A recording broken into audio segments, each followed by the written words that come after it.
오늘 읽은 본문에는 예수님과 무리의 만남이 기록되어 있습니다. 많은 사람이 몰려다니며 예수님의 행방을 추적하느라 분주하지요. 그리고 열심히 찾아서 결국 예수님을 만났다고 25절에 나옵니다. 이 만남의 결과가 6장 66절에 나오는데 거기 보시면 이 만남은 이렇게 끝납니다. 그때부터 그의 제자 중에서 많은 사람이 떠나가고 다시 그와 함께 다니지 아니하더라. 찾고 찾아 만났는데 찾던 사람들은 물론이고 예수님을 따르던 제자들도 예수님에게서 돌아섰다는 것이 그 결과이죠. 어떻게 그렇게 열심히 노력해서 성사된 예수님과의 만남이 예수님에게서 돌아서는 것으로 끝났을까 하는 그런 질문이 생깁니다. 자, 우리는 그리스도인이고 우리도 예수님과 만나기를 고대하는 사람들이니 이게 대체 무슨 영문인가 물어볼 수 있겠죠. 이 시간 예수님과 만난다는 것이 어떤 것인지에 대해 함께 생각해 보려고 합니다. 요한복음 6장 앞쪽에 보면 이 만남의 배경이 소개됩니다. 우리도 잘 알고 있는 오병이어 사건이죠. 본문 1, 2절, 1절과 2절에 보면 이 일의 발단이 기록되어 있습니다. 예수님이 갈릴리 호수 건너편으로 가셨는데 큰 무리가 그분을 따라옵니다. 예수님이 병자를 고치시는 것들을 그들이 보았기 때문이죠. 자, 예수와는 떨어질 수 없겠다고 열광적으로 추적해온 사람들인데 그들이 다 떠나버립니다. 아니, 심지어 그에 더해 예수님을 따르던 제자라고 불리던 사람들도 떠나버렸던 것입니다. 자, 그러면 이 결과를 보고 우리는 다시 한번 물어볼 수 있습니다. 자, 사람들이 예수님을 더는 쫓아오지 않으니까 예수님은 어제처럼 오늘도 성공하신 것인가? 자, 그런데 분위기는 그래 보이지 않습니다.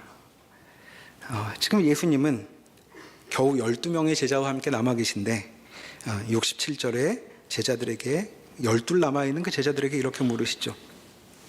너희도 가려느냐? 뭔가 낙담이 된 것 같은 느낌도 듭니다. 너희도 갈 것이냐? 너희마저 갈 것이냐? 이렇게 물으시는 것 같죠.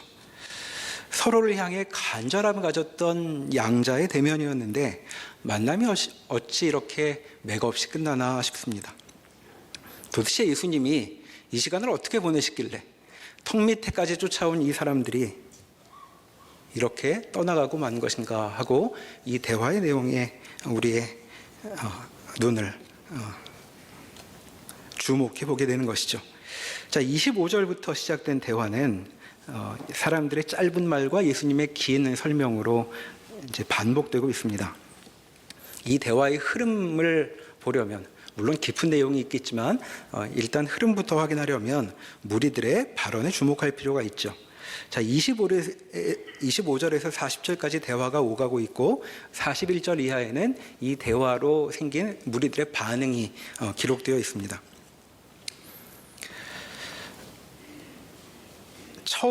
무리들의 말은 총 4번 나오는데 첫 마디가 25절에 나온 만나자마자 한 질문이었고 이제 3번의 말이 더 나오죠. 자, 언제 오셨느냐는 질문에 예수님이 답하신 내용이 26절과 27절이었습니다. 자, 사람들은 여기 와 계시면 어떡합니까? 라고 물었죠. 그랬더니 예수님이 이렇게 말씀하십니다. 어제 먹은 양식 때문에 나를 찾은 거라면 번지수를 잘못 찾았다. 그 말씀이죠. 너희는 나를 잘못 봤다. 나를 데려가 봐야 소용이 없을 것이다. 왜냐하면 내가 너희와 갖게 되는 용건은 어제 먹은 것 같은 그런 양식이 아니라 영생에 이를 양식이기 때문이다. 이렇게 말씀하십니다. 28절에 그 말씀을 듣고 그들의 두 번째 말이 나오죠. 우리가 어떻게 하여야 하나님의 일을 하오리까? 이렇게 말합니다. 자, 무리가 아주 적극적으로 반응하고 있죠. 그러나 대화가 이어지기는 쉽지 않아 보입니다. 왜냐하면 이야기하는 각도가 다르기 때문이죠. 자, 예수님의 말씀은 27절에 보면 썩을 양식을 위하여 일하지 말고 영생하도록 있을 양식을 위하여 일하라는 것이었습니다. 그러니까 예수님은 음식의 종류를 대조하고 계신데 사람들은 일하라라는 말에 주목하고 있죠. 그러니까 예수님이 꺼내시는 용건과는 상관없이 이들은 이렇게 말하는 것입니다. 미리 말씀을 하시지 그러셨습니까? 그러면 그대로 했을 텐데요. 양식을 얻을 수 있다면야 저희가 뭐든 못하겠습니까? 알려만 주시면 저희가 다 하겠습니다. 지금 이렇게 말하고 있는 것입니다. 그랬더니 예수님께서 다시 29절에서 이렇게 말씀하시죠. 뭔가 오해한 모양인데 하나님께서 보내신 일을 믿는 것, 그게 하나님의 일이다, 이렇게 말하십니다. 그러니까 일을 하겠다니 대체 무슨 이야기냐? 너희는 하나님이 보내신 일을 믿는 것, 그를 받아들이는 것, 그것만 하면 된다, 이렇게 말씀하고 있는 것이죠. 그러니까 지금 중요한 주제는 무엇 할까가 아니라 하나님이 보내신 일을 대면하라는 것입니다. 그리고 그분이 바로 예수님 자신이라고 얘기하시고 있는 것이죠. 근데 우리가 이 말을 알아들었는지 30절에 이들의 세 번째 발언이 나옵니다. 그러면 우리가 당신을 믿도록 행하시는 표적이 무엇입니까? 자, 당신을 받아들이면 된다니 그렇게 할 수 있도록 증거를 보여주십시오, 이렇게 얘기합니다.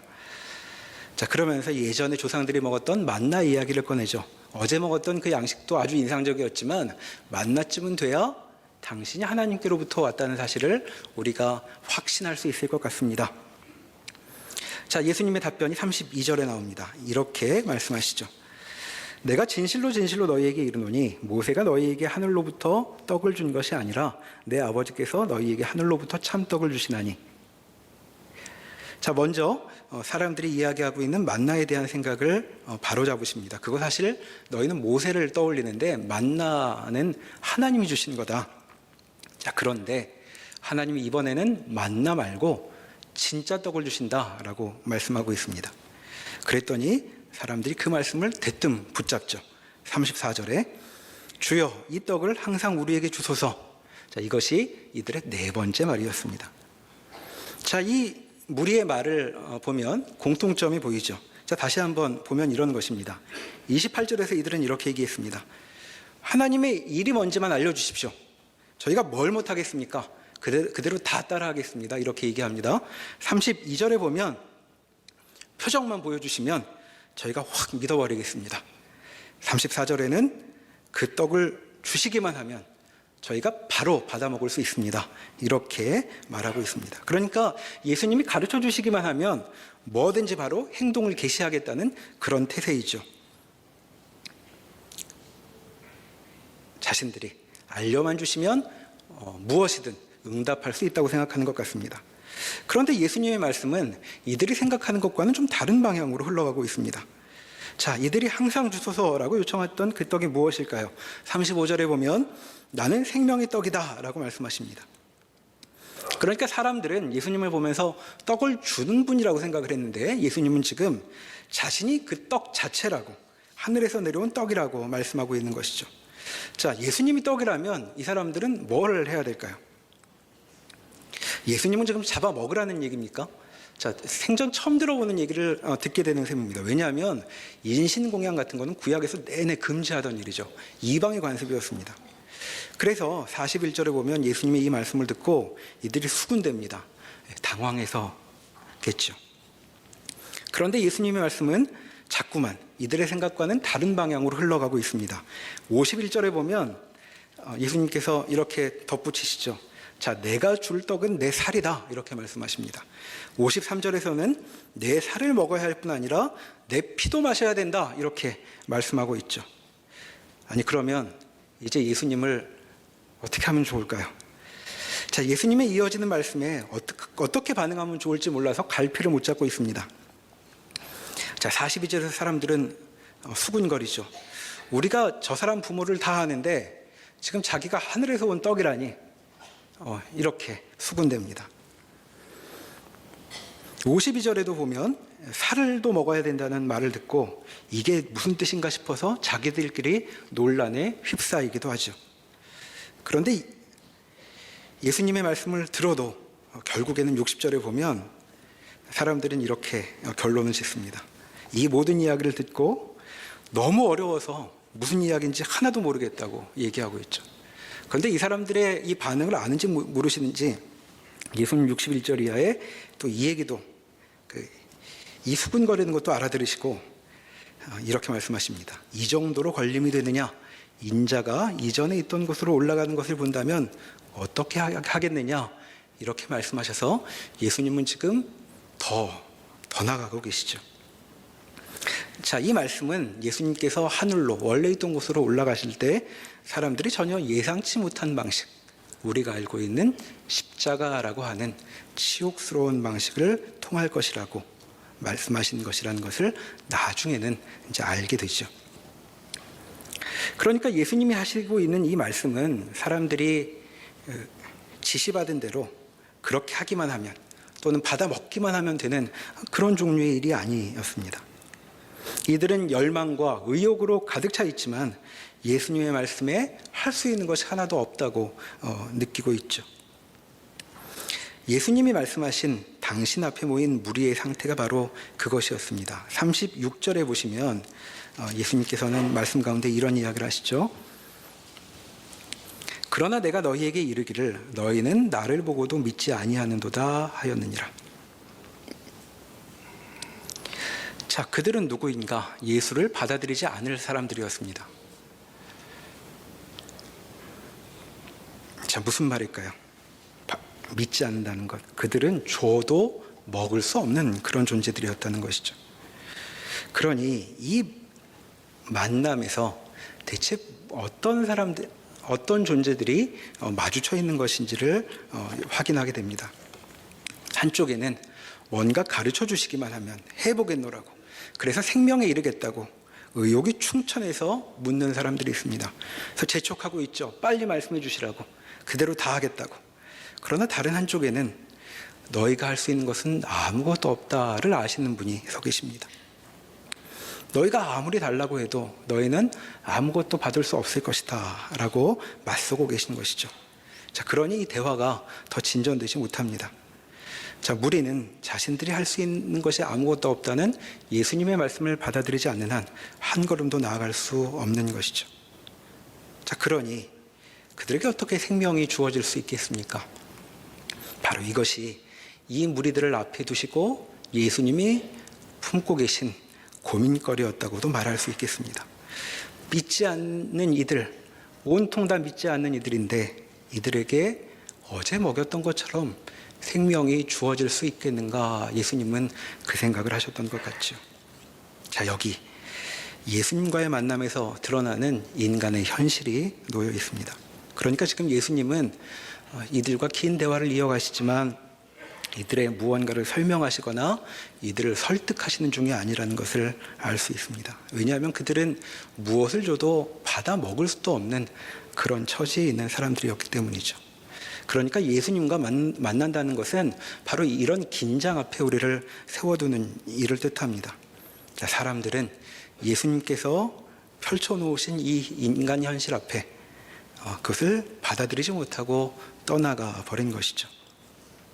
자, 그러나 이 만남이 아직 끝나지 않았습니다. 왜냐하면 예수님은 여전히 그 자리에 남아 계시기 때문이죠. 그러니까 이 본문에서 우리가 눈여겨봐야 할 것은 아직 더 남아있다고 말할 수 있겠습니다. 자, 여기서 질문을 하나 해볼 수 있죠. 예수님은 지금 대체 뭘 하셨던 것일까요? 자신을 믿지 않는 사람들, 자신을 참떡으로 받아들이지 않을 사람들을 앞에 두고 대체 뭘 하고 계셨던 것일까요? 자, 예수님께서는 지금 이 사람들을 앞에 두고 안 됐지만 당신들은 다 불합격입니다, 이런 얘기를 하시고 있는 것인가 묻게 되는 것입니다. 자, 37절을 보면 그렇게 들립니다. 37절에 아버지께서 내게 주시는 자는 다 내게로 올 것이요 내게 오는 자는 내가 결코 내쫓지 아니하리라, 이렇게 말씀하셨죠. 자, 너희가 아버지가 주신 자들이 아닌데 나보고 뭘 어쩌라는 것이냐, 이렇게 들립니다. 그럼 예수님은 지금 그림의 떡을 앞에 두고 이들을 놀리시고 있는 것일까요? 아니면 놀리는 것은 아니지만 아주 진지하게 너희는 나와 용건이 없다, 이것을 선언하고 계시는 것일까요? 그러나 그렇게 볼 수는 없을 것 같습니다. 예수님이 그런 마음으로 이들 앞에 서 계실 리는 없는 것이죠. 왜냐하면 이분이 누구십니까? 사람들을 보고 불쌍히 여기셨던 분입니다. 배가 고픈 것만으로도 이들을 놔둘 수 없어서 떠나보내지 못하셨던 분이시죠. 그런데 이런 분이 어찌 이 사람들을 앞에 두고 너희는 아무리 열심을 내보아도 소용이 없다, 너희는 아버지께서 보내신 이들이 아니니 내가 어쩌겠느냐라고 말씀하셨을 것 같지 않습니다. 지금 예수님은 이들을 먹이실 때의 그 긍휼, 그 마음, 그 열의를 그대로 가지시고 이들 앞에 서 계신 것이죠. 그러니 37절의 강조는 내게 오는 자는 내가 결코 내쫓지 아니하리라 라는 말에 담겨 있다고 우리는 생각할 수 있습니다. 자, 하나님의 뜻이 무엇이었습니까? 40절에 보면 이렇게 이야기하죠. 내 아버지의 뜻은 아들을 보고 믿는 자마다 영생을 얻는 것이다. 자, 우리는 여기를 보고 믿는 자마다의 눈길이 먼저 가지만 아버지의 뜻이 무엇인지는 앞에서 좀 더 길게 설명된 바가 있습니다. 요한복음 3장 16절과 17절을 함께 보시겠습니다. 자, 거기 아버지의 뜻이 무엇인지 이렇게 설명됩니다. 16절과 17절에 하나님이 세상을 이처럼 사랑하사 독생자를 주셨으니 이는 그를 믿는 자마다 멸망하지 않고 영생을 얻게 하려 하심이라. 하나님이 그 아들을 세상에 보내신 것은 세상을 심판하려 하심이 아니요 그로 말미암아 세상이 구원을 받게 하려 하심이라. 자, 그러니 아버지는 지금 무엇을 하고 계시냐 하면 사람들이 세상이 구원받도록 사람들을 그리고 세상을 예수님 앞으로 밀어붙이고 계신 중이죠. 자, 예수님은 그렇게 밀려 들어오는 사람들을 보며 각오를 밝히고 계십니다. 나는 아무도 내쫓지 않을 것이다. 절대 놓치지 않을 것이다. 이렇게 말씀하시는 것입니다. 아무것도 없을 때에도 배고픈 이들을 돌려보내지 않고 먹이셨던 그분이 이제 믿지조차 못하는 이들을 두고 무언가 하려고 하신다고 말씀하고 있는 것이죠. 자, 이후의 일을 우리는 잘 알고 있습니다. 예수님께서는 여기 말씀하셨던 것처럼 아직 아무도 이해하고 있지 못하지만 예수님을 떠나간 자들마저 구하기 위해 자신의 살과 피를 내놓으십니다. 그리고 십자가의 치욕과 고통을 치러내시죠. 그래서 여기 사람들 앞에서 그 일에 대해 미리 말씀하고 있는 것입니다. 나는 나를 내놓을 것이다. 그리하여 너희를 잃어버리지 않을 것이다. 자, 다시 무리와 예수님이 만난 그 만남의 장면으로 돌아가 볼 수 있겠습니다. 자, 예수님 앞에 모인 사람들이 직면한 사실은 무엇이었습니까? 그들이 찾던 건강, 음식, 그리고 그들이 궁극적으로 바라던 생명은 그들이 뭔가를 해낸다고, 도모한다고 얻어지는 것이 아니었죠. 그들도 몰랐지만 그들 자신은 참으로 곤란한 처지에 놓여 있었던 것입니다. 생명의 떡조차도 받아들일 수 없는 그런 상태에 놓여 있던 것이죠. 그러니 아무리 구하고 설명을 듣는다고 해도 그림의 떡으로 남아 있을 뿐입니다. 자, 그런데 이런 처지에 놓인 사람들을 만나셔서 예수님은 몸소 그들에게 진짜 양식이 되시겠다고 말씀하고 있는 것이죠. 그러니까 예수님은 지금 사람들을 그냥 떠나보내지 않으려고, 그들을 놓치지 않으려고 이 대화를 시작하셨던 것입니다. 그리고 그들을 놓치지 않으려고 피하셨던 것이라는 것을 우리가 알게 되는 것이죠. 그분의 간절한 그 마음이 여기 담겨 있습니다. 그러나 참 이상하게도 사람들은 떠나가죠. 자, 왜 그랬을까요? 흔히들 6장의 대화를 살펴보면서 예수님께서는 영적인 말씀을 하는데 사람들은 너무 육적으로 그 말을 잘못 알아들어서 떠나갔다고 말하기도 합니다. 그러나 이 만남은 그저 이해의 문제, 지식 수준의 문제 같은 것이 아니었던 것으로 보이죠. 이들은 예수님이 밝히시는 자신의 실상을 받아들일 수 없었습니다. 이들은 왕도 스스로 정할 만큼 자기들이 필요한 것이 무엇인지 얼마든지 얻을 수 있는 것처럼 그렇게 생각했던 사람들이죠. 그런데 지금 자기들한테 세상에 살과 피를 먹으라고 이야기하고 있습니다. 구약 내내 한 번도 하나님께서 하신 말씀이 아닌 것 같은 이야기를, 그런 부끄러운 이야기를 지금 꺼내고 있는 것이죠. 그러니 지금 이 사람들은 예수님 앞에 이렇게 느낀 것은 아닌가 하고 생각해 봅니다. 우리가 비록 먹을 게 좀 없고 때로 자주 병에 걸리기도 하지만 우리 보고 아무것도 할 수 없다고 하다니 이게 대체 무슨 말이란 말인가? 이런 마음인 것 같습니다. 그러니 무슨 말인지 하나도 모르겠다는 말은 도무지 해결의 방도를 갖고 있지 않은 자신들의 존재를 받아들일 수는 없었다라는 그런 마음이 표현된 것으로 보이기도 하죠. 자, 그런데 이 만남은 그들에게만 잊고 끝난 것이 아닙니다. 자, 우리도 예수님과 만나고 있는 사람들이죠. 자, 우리는 이들과 다른 내용을 알고 있습니다. 이들과 달리 우리는 예수님이 말씀하신 구원의 소식을 받아들이고 있는 사람들이죠. 자, 우리는 우리 존재에 대한 예수님의 진단을 받아들입니다. 우리의 무력함을, 그리고 믿음 없음을 인정하고 있죠. 그래서 그분의 긍휼을 구한 사람들입니다. 자, 그러니 그런 만남을 하는 사람들이니 예수님이 67절에서 제자들에게 하시는 말을 우리는 더 깊이 느껴볼 수 있을 것 같습니다. 요한복음 6장 전체를 뒤덮고 있는, 채우고 있는 그 열광의 기운은 간 곳이 없고 모두가 떠난 회행한 자리에서 예수님은 여전히 구원의 열망을 가지신 채 제자들에게 너희도 가려느냐라고 묻고 계십니다. 그리고 우리에게도 물으시죠. 너희도 가려느냐? 우리는 무엇이라고 대답할 수 있을까요? 자, 우리는 예수님을 만나서 무엇을 보고자 하는 것입니까?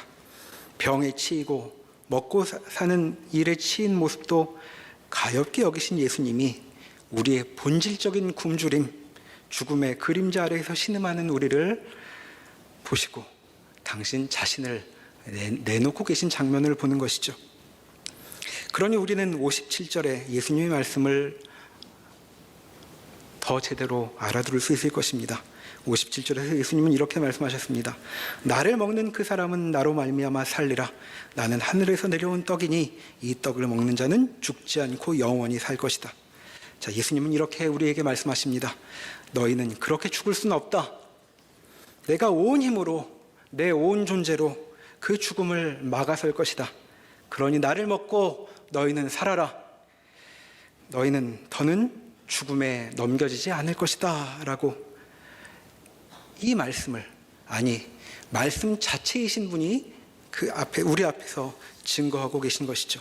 그러니 우리가 무엇이라 답할지 다시 생각해 볼 수 있습니다. 너희도 가려느냐? 자, 우리는 이 사실을 압니다.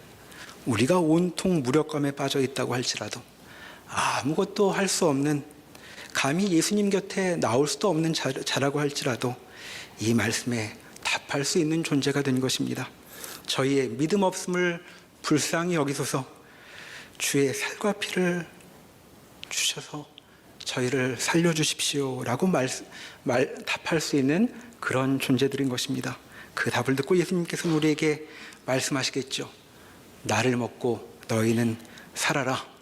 나는 결코 너희를 내쫓지 않을 것이다. 이것이 우리의 현실이라고 본문이 증언하는 것입니다.